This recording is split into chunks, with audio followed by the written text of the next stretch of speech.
ከባሱ ውስጥ ሆነው ሳይታሰብ ኳሱ ይወድቅባቸዋል። ይህንን ያየችው ወጣትም ለግታ በአስደናቂ ሁኔታ የልጁ እጅ ላይ ታሳርፈዋለች። ሁሉም ይደነግጣሉ።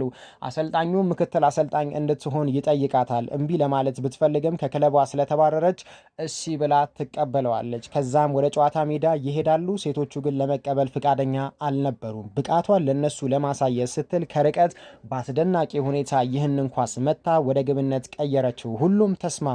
ያ አሰልጣኝ መጣና የእናንተ ቲም አያሸንፍም እኛንን የምናሸንፈው ሲል ይዘትባቸው ጀመረ። እሷም እንደምታሸንፍ እርግጠኛ ስለነበረች ልምምዱን ጨርሰው ወደ ሜዳ ይገባሉ። የቲምም አንድ ጎል አስገብቶ መምራቱን ይጀምራል። ደስተኛም ትሆናለች። ተቃራኒው ቡድን ግን ተቀየረ። ባንዴ 3 ግቦችን አስቆጠረ። 3-1 መሯት። ለካ ታክቲኩን ተሰርቃም እንደነበር ትዝ አላት። ከዚህ በኋላ አዲስ ታክቲክን ለቲሞቿ ትነግራቸዋለች።